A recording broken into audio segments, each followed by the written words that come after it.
बस्ती जनपद के विभिन्न स्थानों पर आज दुर्गा पूजा समिति के सदस्यों द्वारा कन्याओं को खिलाकर उपवास समाप्त किया जा रहा है।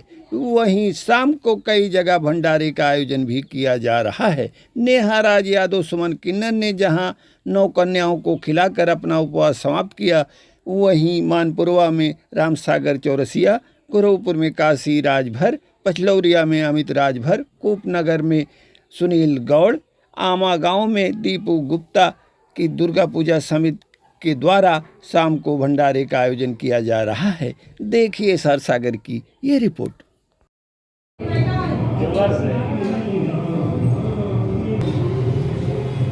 मां अम्बे की आप जो ये पूजा पाठ कर रही हैं, तो पिछले कितने दिनों से आप इनकी पूजा करती हैं या 9 दिनों का आप व्रत रहती हैं?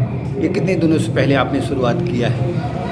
जी, सबसे पहले तो हम सभी दर्शकों से हाथ जोड़ के जय माता जी कहती हूँ। और एक्चुअली हम काफ़ी दिनों से कर रहे हैं। हम माँ के भक्ति भजन में रहती हूँ, 9 दिन का व्रत रखती हूँ, कलशा स्थापना भी करती हूँ, कन्या भी खिलाती हूँ, भंडारा भी करती हूँ। और मेरा तो एक ही लक्ष्य है कि देखो, जो कुछ मैं करती हूँ अपने जजमान के बच्चों के लिए ही करती हूँ। जो कुछ अगर मैं मन्नत भी करती हूँ तो अपने जजमान के बच्चों के लिए करती हूँ। अगर मैं कोई पूजा पाठ भी करती हूँ तो अपने जजमान को बच्चे के लिए करती हूँ। मैं कोई उपवास भी रखती हूँ तो अपने जजमान को बच्चे के लिए करती हूँ, क्योंकि हमारे जजमान के बच्चे फले फूले खुशहाल हैं। अगर हमारे जजमान के बच्चे हंसी खुशी से हैं तो हम भी खुशहाल हैं, क्योंकि जजमान ही हमारा अन्नदाता है और अपने जजमान का दिया हुआ हम खाते हैं, वही हमारे पेट की रोटी देने वाले हैं। और आप जो समाज के प्रति आपकी इतनी प्रेम है, लगाव है, तो और आप क्या कहना चाहेंगे समाज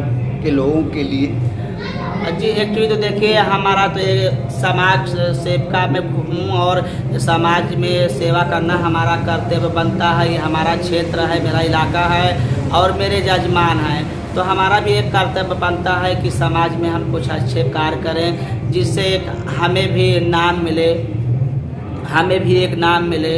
इसलिए हम समाज सेवा करती हूँ। और मैं सोचती हूँ कि जब हमारे जजमान का ही दिया हुआ सब कुछ हमारे पास है, हमें तो माता जगदम्बा ने कुछ कमी नहीं दिया, लेकिन देने वाले हमारे जजमान हैं। तो अगर हम 2 पैसा हमारा जजमान हमें दे रहा है तो हमें अपने जजमान में खर्चा करने में हमारा क्या कम हो जाता है, क्योंकि देने वाला हमारा जजमान है।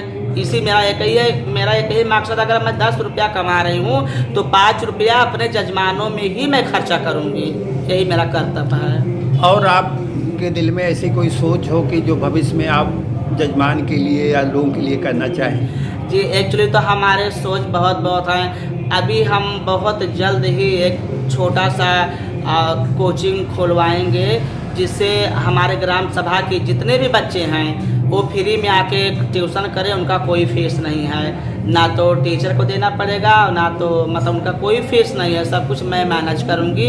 और जितना भी लोग बच्चे को पढ़ाना चाहेंगे ट्यूशन, हमारे ग्राम सभा के सभी लोग हमारे घर पर भेज सकते हैं। मैं बहुत जल्द ये काम शुरू करना चाह रही हूँ। और फिर आगे की बात तो देखिए, हम तो यही सोचते हैं कि मैं किन्नर समुदाय से हूँ, आज हूँ कल नहीं हूँ, तो आगे अगर माता जी की कृपा रही तो मैं आगे एक स्कूल खुलवाना चाहती हूँ।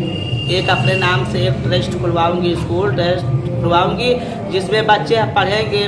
कम से कम आज मैं हूँ या नहीं हूँ तो कम से कम नेहा राज यादव सुमन किन्नर का नाम तो जीता जागता रहेगा। मेरा एक यही लक्ष्य है कि मैं स्कूल भी खुलवाऊंगी और वहाँ बच्चे पढ़ाई करेंगे। और मैं समाज में ऐसे सुंदर कार्य करूंगी जो हमारे समाज में किसी को दुख तकलीफ परेशानी ना हो। और एक हम जैसे अपने समाज को सम्मान देंगे, समाज हमें सम्मान दे रहा है।